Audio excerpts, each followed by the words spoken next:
This is the Detroit Sports Podcast Network.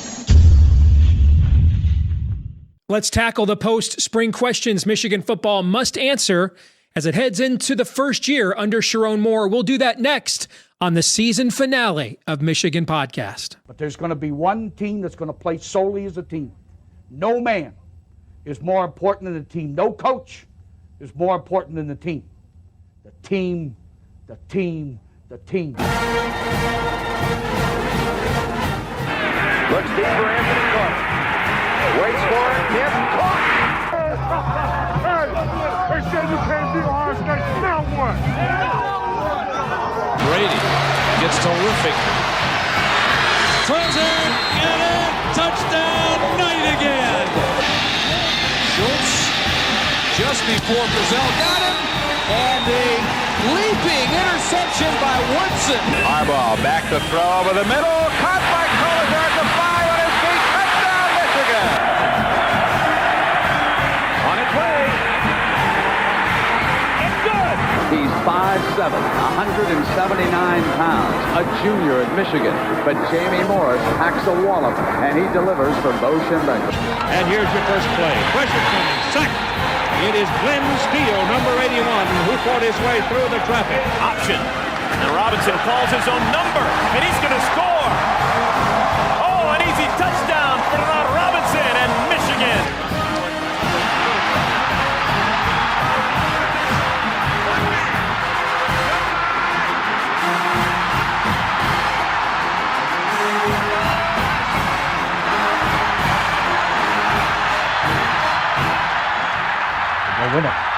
We're going to win the championship again because we're going to play as a team.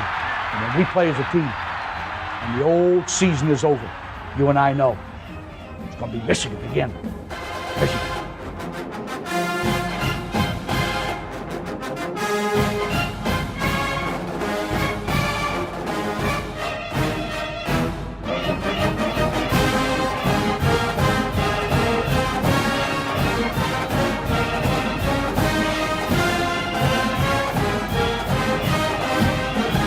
Go Blue, and welcome to the season finale of Michigan Podcast. I am Steve Deace. Now, around here, season finales are like a month.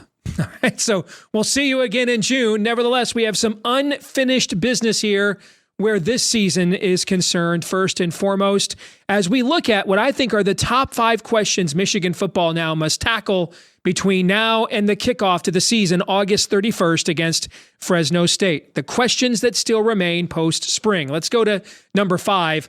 Who are the class of 23 and 24 guys that are ready to become quality depth this fall? Zach Shaw at 24/7 Sports notes about the 2018 class, and that seemed, as he said, when Michigan kind of stopped recruiting off of the all-star list from the networks and started evaluating players on their own instead. There were 20 members of that class. It was at the time Jim Harbaugh's lowest rated class. I think it still is, by the way, at number 22. And there were no top 100 recruits, yet 12 players in that class have played in the NFL and or been drafted. And so the last couple of classes have not been rated that low, but they have not been where Michigan fans expected to be with the success of the program the last few years as well. So who are those names? Is it a Breeshaun Ismail, for example, who we saw flash in the spring game? There are several of those kinds of players, but they're going to be counted on now to be that next layer of depth that we have seen Michigan lose between both the transfer portal and the NFL draft. So that's a big question to be answered between now and August 31st. Number 2 on the list, or number 4 as we count up, where does the leadership come from on offense? I think you can go ahead and put this in cement. Donovan Edwards is going to be a captain on this team, but when you look at the rest of the offense, a lot of new faces there. And so where does that leadership come from beyond Donovan Edwards? Now, I think he's got an excellent case to be captain. You look at what's happened to him in the course of his career, waiting his turn behind one of the greats at Michigan ever in Blake Corum, the way that he has starred in those moments, like against Ohio State and Washington in the national championship game, the disappointments that he's had. I think a lot of people, beginning with himself, thought last year was going to be much more prolific for him than it turned out to be. He really didn't get going until the Penn State game well into November of last year. And then his own personal issues, which he's talked about as well, spiritually, mental health. he's going to be a hella captain for the University of Michigan, but he can't do it alone on that side of the football. More leadership is needed to step up on the offensive side of the ball. Number 3, are there enough bodies at wide receiver? Now, we already know the answer to this question. Offensive coordinator Kirk Campbell told us right after the spring game, the answer is no.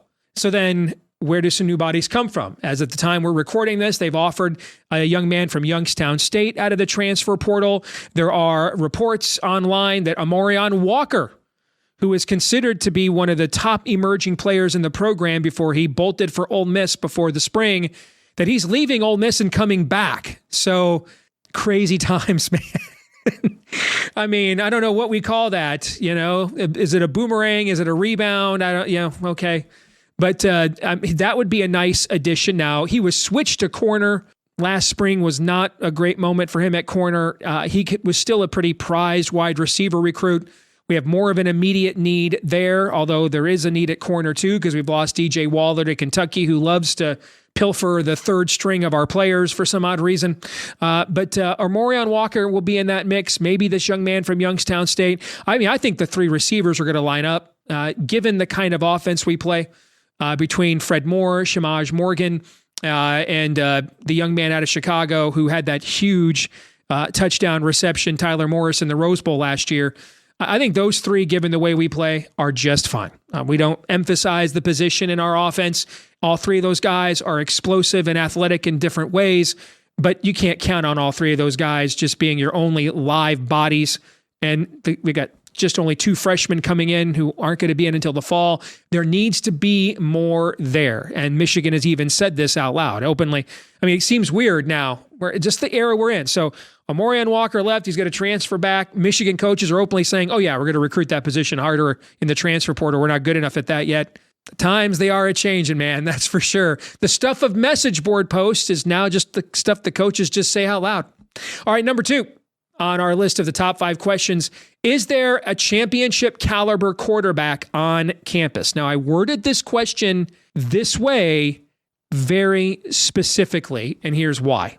Because I came away from the spring game more impressed than I expected to be. And what I mean by that is the amount of depth that I saw, the amount of quality players that I saw, the amount of Big Ten ready bodies that I saw. When you lose the amount of talent we have, 19 guys off of this team are going to be in NFL training camps between the 13 guys drafted and the 6 that have signed unrestricted or UDFA deals. We had that in 2016. We had 19 guys off of that team. By the way, we went 10-3, lost 3 games with a team in 2016 that had 19 guys that were in NFL training camps that next summer, but I digress. That doesn't matter now. We won the Natty. Keep telling myself that. Anyway, we've got 19 guys leaving. The last time we had that in 2016, the next year, Michigan just ruined a championship level defense because we didn't have a quarterback. We played rotisserie quarterback all year long, and really none of them were ready to take the reins of the program. I'm concerned that may happen this year. I think we will have a championship team on defense. I think we'll have a championship team on the offensive line. I think we'll have a championship running game again. I think the special teams were just given a major boost with the Arkansas State transfer. That's this year's James Turner, so I'm not really worried about that anymore. This really comes down to quarterback. Now, again, like I said with wide receiver, this is not a quarterback-driven system. If it were, J.J. McCarthy might have been the number 1 pick in the draft. Instead, he went 10th and was the 4th quarterback taken because everybody was like, it came out of an offense that doesn't emphasize your position. But it can't be a 0 either. In 2017, it was a 0. Now, a lot of you are going to go into the comments section here and say, hey, Steve, all we need is a Cade McNamara guy. We won it with him in 21, and that is true. But can you say right now we have a Cade McNamara guy? Davis Warren, who I thought was the most impressive quarterback in the spring, has never had anything meaningful happen to him in a game. Alex Orji's never thrown a meaningful pass in a game, even though he's been the best athlete pound for pound in the program now 2 years running. Jack Tuttle has played meaningful snaps at other places, just didn't play them well. So you got to make some throws. I mean, Cade McNamara made some throws against Nebraska on the road, for example. Made a big throw to Cornelius Johnson against Ohio State, for example. You got to be somewhat of a threat there. You can't be a 0. Doesn't mean you got to be J.J. McCarthy, but you can't be a 0. And otherwise, we risk ruining what I think, again, is a championship defense. So that's why I worded that question that way. If I thought that we were likely looking at a rebuilding year, and we might be next year, but not this year. mean, there's another 12 or 13 guys on this year's team that might be picked or in NFL draft or NFL training camps next year. We might have, it is entirely possible next year. We will have the number one corner taken in Will Johnson. We'll have the number one defensive lineman taken in Kenneth Grant. We could have the top 2 defensive tackles taken. Mason Graham and Kenneth Grant.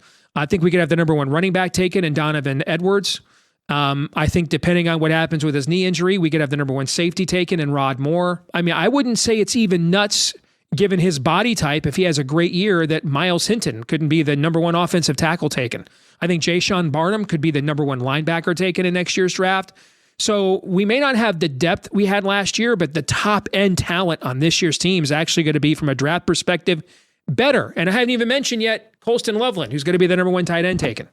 So when you've got that level of top level talent, you need a quarterback to take advantage of the situation. If we didn't have that, I'd say let's just put Alex Orji in there and let him grow with the team. But we do have that. So we cannot have a quarterback that holds the team back, which is why the solution may be what's number one on my list. Could we have a Stanley Jackson, Joe Germain situation? Alex Orji in the role of Stanley Jackson, and either Jack Tuttle or Davis Warren in the role of a Joe Germain. Nobody here that we're mentioning was some highly touted prospect recruit who will be highly coveted in the transfer portal and threaten to leave if they have to split time. The portal's closing as of the time we're recording this anyway. So why not? Differing skill sets. We don't know that Orji can throw competitively in a game. We do know that he is a phenomenal runner. We do know that. So why not? Nobody comes in with a 5-star chip on their shoulder. We made Cade McNamara share a lot of time with J.J. McCarthy. Maybe we could be looking at that as a solution again this fall. Let's find out what the guy who was a fan of those Stanley Jackson and Joey Germain teams thinks of that option, and Michigan spring football and where things stand heading into the summer as a whole. Next, we'll be joined by Mark Rogers. Stay tuned. One last time this season, it is time for the 10-Minute War. Let's bring on our good friend, Mark Rogers. Make sure you check out his channel on YouTube, the voice of college football, especially now. This is the time of year more than any other. Win totals and stuff are going to come out. You're going to get a lot of great advanced information from stringers and correspondents covering teams all over the country, some very profitable information. So this is the ideal time when a lot of college football media is asleep across the country. Mark is grinding, and his team over there at the Voice of College Football is doing the same. So good to see you, my friend. How are you? Good to see you, Steve. Hopefully you're refreshed and enjoying your national championship off season. Oh, this party ain't close to ending, brother. I can promise you that. Yes. But nevertheless, they will play football again this year, even though I would be okay if they didn't. I'm good. I love the sport.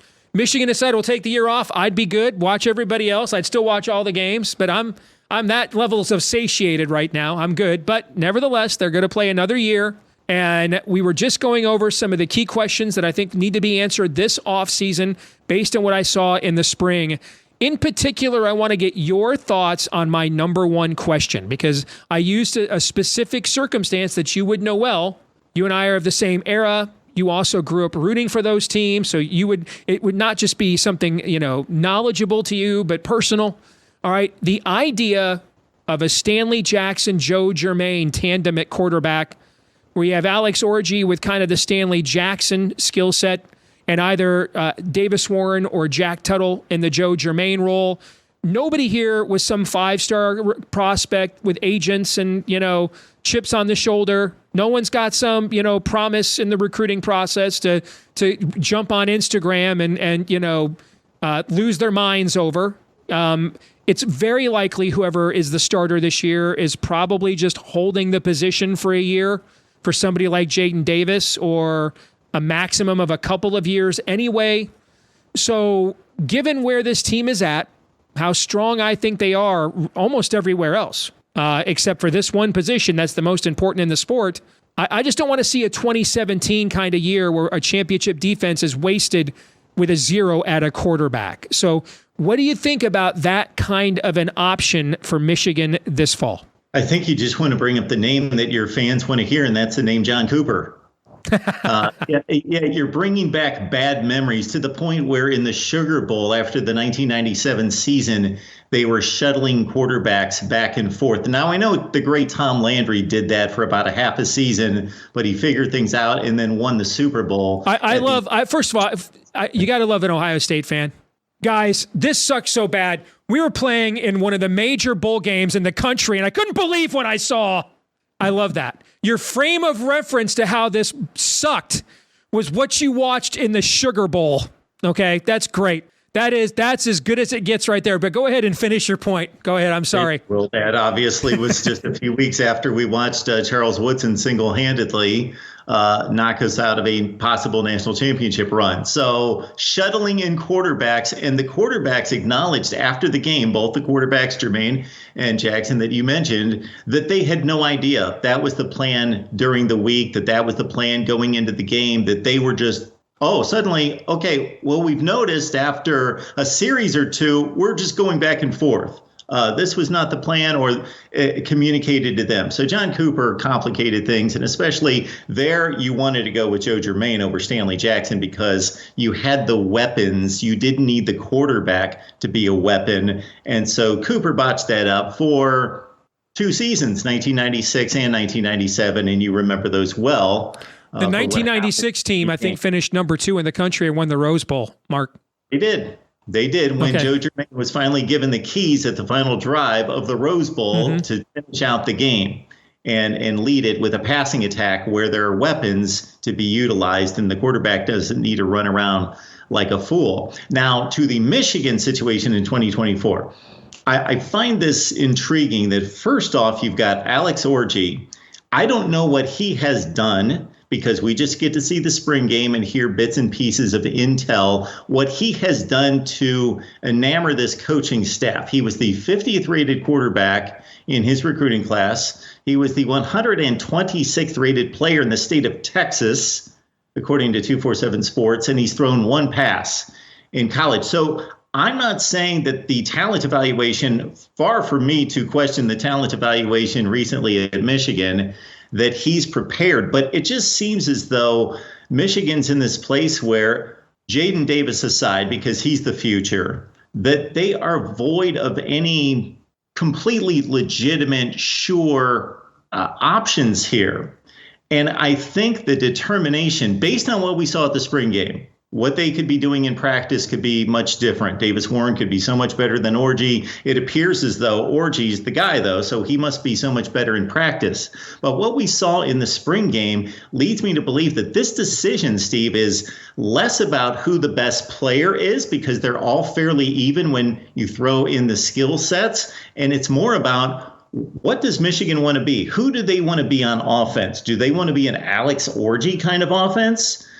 Stanley Jackson, or do they want to be a Davis Warren, Jack Tuttle type of offense? And if 2021, 22, 23 is any indication, even though McNamara or J.J. McCarthy provided obviously a different dynamic when Cade McNamara won a Big Ten championship, it's Michigan to be Michigan football would opt for one of those other players, meaning Tuttle or Warren, to be the quarterback. That's an excellent point. And if you stop and think about it, you look at some of the toughest games you play this year. I watched over half of the I watched half of the spring games in our league last year. Now I was not able to watch any of the Pac-12 imports, so I've not seen USC, UCLA, Washington, or Oregon. I did read about them, but I watched 9 of the overall 18, but all 9 are from the Continental Big Ten, I guess we'll call it. Okay. And here's what I saw of the teams that I watched that are on our schedule, with one exception, Ohio State. I don't believe any of those teams can block us. I don't. And I think we can block all of those teams. And given the way that we play, that's very vital to our style of play. From what I saw, I would put, and what I read about Oregon and what I know they have coming back, I'm a huge Dylan Gabriel guy. And what I saw of your team, I would put you and Oregon in their own tier. But I would put Michigan in its own tier after that. I think the distance between 3rd and 4th is pretty large. If Penn State's 4th, Mark, I got to tell you, man, they looked noticeably smaller than Michigan and Ohio State to me. Noticeably. In fact, the quarterback's one of the most physically imposing players on their team that I saw, Drew Aller. After that, I'm not so sure Nebraska wasn't the most physically impressive looking team that I saw. I didn't see Iowa. I didn't see Wisconsin, but I don't see too many teams that are going to be able to block what we're going to have on the line of scrimmage. And I don't see too many teams that we won't be able to block. So it really comes down to those 3 games. You guys, Oregon or Texas, are the 3 games on our schedule that we're going to need to do more than just block people to win those games. Okay. So if you look at all 3 of those teams, they all play some form of up-tempo offense. So based on what you're saying, you kind of jarred me a little bit, because now I'm thinking, if the 3 teams we're not sure, we can just straight up block to victory or disrupt to victory. So we need to do more. All 3 of those teams are up-tempo teams. Even if Orgy's great, could we possibly be as good or better at up-tempo football than those teams? No. We would be better off playing another style of football against those teams and forcing them to play that. You see what I'm saying? We would be much better off playing half-court basketball here than going up and down the court against Ohio State and up and down the court against Oregon and up and down the court, especially in September, against Texas. Who knows what the weather's like in Columbus, Ohio, Thanksgiving weekend, or Ann Arbor, Michigan, early November. But certainly in early September, you don't want to go up and down the court against a Steve Sarkisian style of offense. Let's make them play in the mosh pit, and maybe that does then say that's why Alex Orgy is the guy. The only slight caveat to that, Steve, could be, is there a Hassan Haskins, Blake Corum back to be that grinder, that bell cow, to be that guy? Donovan Edwards, we know that he's going to show up for one game and be remarkable and be the best back in college football one time. It seems to be one game per season. Well, of course, in 2022, I'll give him more credit than that. He was remarkable down the stretch once Corum got hurt against Ohio State, Purdue, and in the playoff game against TCU. But he's just, my goodness, the performance from him last year was just so mind-boggling. So I don't know if they have that battering ram combination skilled runner on a consistent basis. I think it'll be Kalel Mullings. I do. And I like what I see out of him quite a lot. Thought he should have played more last year, frankly, at times when Donovan was struggling. Donovan's pretty rocked up too. He clearly has decided to add some more bulk to carry more of that load. You've watched the spring game, almost all of his carries except one, he made a point of keeping it between the tackles to demonstrate that. But yeah, I get what you're saying. I just think after listening to you here, you may have changed my mind from my own premise. It might be better off just to say, hey, this is our style of football, and we want to drag you down into the mosh pit with us rather than try, go up the field and play, turn this into 7-on-7 or a video game, which probably doesn't, go to our strengths. And Steve, another note on Donovan Edwards, if you are correct about that, and I watched the spring game as well, but I just didn't notice the strength and conditioning difference. If he turns into that guy, much like TreVeyon Henderson. So TreVeyon Henderson, tremendous running back, skill set, speed, all of that.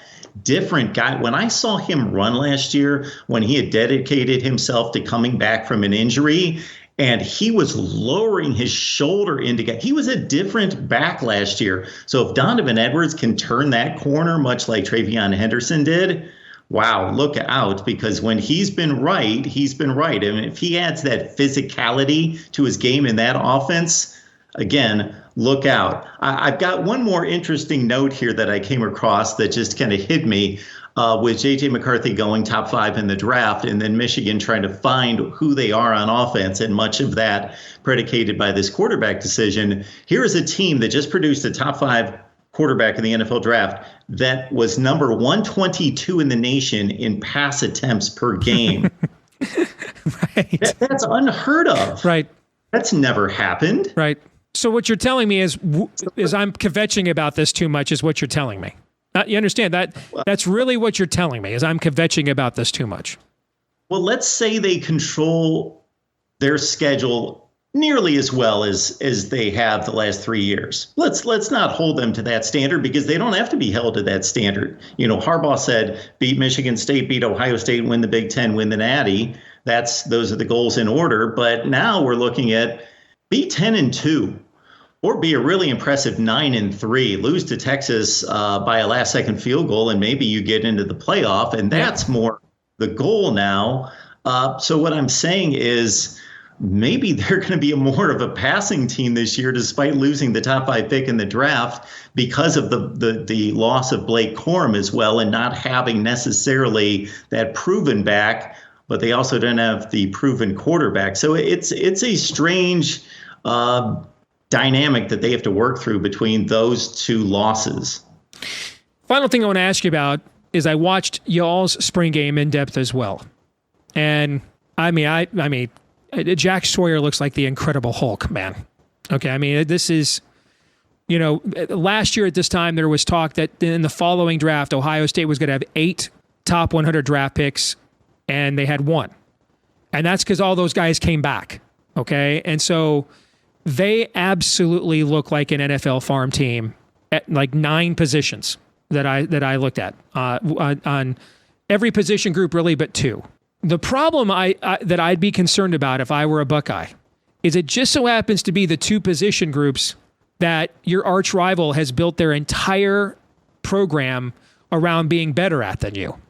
Okay, I mean, your quarterbacks on any obvious passing situation, even in a thud practice, had no time. They were done. I mean, it was just, the other team's quarterback must go down and must go down hard. I know Julian Sain was the number 3 rated quarterback. Maybe I'm being unfair because he had no pass pro at all, but to me, he's way behind what I saw out of Dominic Raiola, way behind him. Now, is he just way behind him because he had no time? Literally, 5-step drop, plant your foot, get down. I mean, the offensive line play did not look markedly better than the last couple of years to me. And I don't see a quarterback that I'm like, oh, that's a dramatic upgrade of Kyle McCord. If to me, at best, Will Howard is a more mobile Kyle McCord, like that style of quarterback, but he might fit this year's team better because now he can turn 3rd and 6 into a first down. And so I get that where that would be a positive. I get that. Okay. But, I saw I saw a Senior Bowl All-Star team everywhere except the 2 positions at quarterback and offensive line that held Ohio State back last year. But what are your thoughts? Well, people are handing this team the Big Ten championship, and if not, they're handing it to Oregon, and I think that's a complete mistake. Although, like you, your tier structure for this conference at the top is the same as mine, and even to the detail that Michigan is further separated from the teams below them, Penn State and USC, than they are from Oregon and Ohio State. So I think it could be and most likely will be a 3-way battle for this conference. Yeah, I'm not sold on Will Howard. I was impressed with him 2 years ago because I was watching Kansas State play the game that he came in for the first time and led them to a victory, a comeback win against Oklahoma State. In light of what a Kansas State quarterback's supposed to look like, he looks amazing. But in terms of what an Ohio State's quarterback's supposed to look like, he doesn't look amazing. He's a decent player. He's going to win the job because they're going to figure out, or they're going to figure that with this team, they've got to play the safest bet at quarterback. So I'd be shocked if he doesn't win the job. But my goodness, there are some breakdowns of his season from last year in certain games that are not pretty, both from a statistical standpoint and a tape standpoint. And so Ohio State, yeah. And then when what's really concerning about that, Mark, is last year Kansas State brought back its entire offensive line. Kansas State brought back one of the leaders in offensive line starts last year. So he brought back excellent protection by Kansas State standards, obviously, and as defending Big 12 champions. And so that would concern me if I was a Bucknut, is last year this guy played behind an offensive line that knew him and yet I don't think Ohio State has that kind of an offensive line this year from what I saw. No, they don't. It's a bad combination, and they may need Will Howard to run more than they are planning on it. They are thinking of him as this is the guy, as you just noted, that is going to be a pocket passer, look downfield, and they are not going to run him in design runs like he did at Kansas State. However, when the play breaks down, when there's a hole in the pocket, boom, he can pick up, as you mentioned, the 3rd and 6. But when it gets tight against Michigan and other teams, if they can't run it in a traditional way, he may become JT Barrett 3 or 4 times this year, or at least twice this year. They may have to really rely on him to be an additional weapon to create some kind of offense against teams that can't be blocked, at least by their offensive line, because I know that there were few options in the transfer portal, especially during the spring session. It's about picking up program players mostly, and so they haven't been able to help themselves. Yeah, that's also a good point. Ohio State might be the one team in our league whose schedule got easier with the influx of the new teams. They got, maybe given their talent level, maybe the most beneficial draw. Now, I say that there are still 3 legitimate top 15, top 10 teams but that's basically your entire schedule. So yeah, probably 9 games out of the year. You don't have to run him one time on any form of a design run. But that game at Oregon, that game at Penn State, that game at home against Michigan, he might have to go full JT Barrett in those games. As a Michigan fan, I hope he doesn't do that, because we never beat JT Barrett. So, all right. Thank you, Mark. Good to see you as always, man. We'll see you later this summer, okay? Appreciate it, Steve. Thank you. You bet. This week's Twitter poll results, we've asked you, now that you've seen the spring game, do you believe we have a quarterback currently on the roster who can win a Big Ten championship? 57% of you are concerned the answer is no, as am I. 43% of you think the answer is yes. But what bothers me about those who are going to say yes is most of it's going to be not because of the merits of the players we have, but because of your belief that it doesn't really take much of a quarterback at Michigan because of what you saw Cade McNamara accomplish in 2021. So while I understand that sentiment, and that's exactly where we go for our feedback of the week with Don Bonza, who's at Bonds. I like that. If Cade McNamara can do it, one of these guys can. It's a team game. I get that. I also think you're looking at Ohio State team this year that's absolutely loaded. Well, Steve, they were in 21-2 when we beat them. That's true. Now we're bringing in a quarterback in Dylan Gabriel, who might be in the College Football Hall of Fame, looking at his numbers. Absolute Heisman Trophy candidate, deeper league. We're playing Texas in the non-conference. Yeah, we played Washington that year, but they turned out to be a dramatic disappointment, got the coach fired. So I think the schedule's a lot tougher. But right now, if you told me that any of these guys was at least Cade McNamara, I'd love it. I'm not entirely even sold on that yet. I don't think Alex Orji is capable of being a Cade McNamara quarterback. It's just not who he is. He has a particular skill set, and you want to be able to take advantage of that, but you don't want a bunch of mistakes made by him at the same time that therefore make his package of what he presents from a talent standpoint a point of diminishing return. So these are all things they're going to be wrestled with over the course of the summer between now and the start of camp at the end of July. Well, thank you for joining us during another very successful season of Michigan Podcast. Certainly the most special season we've ever had. When you look at everything we had a chance to witness as Michigan fans this year, historic season for our football program. Maybe, I think anyway, the greatest Michigan football team of all time. And when you consider the legacy of this program, that is saying a bunch. It's been an honor and a pleasure to share all of this with all of you all going back to when this season kicked off back in June. We look forward to seeing you again for another season next June right here on Michigan Podcast. Until then, I'm Steve Deace. Go Blue.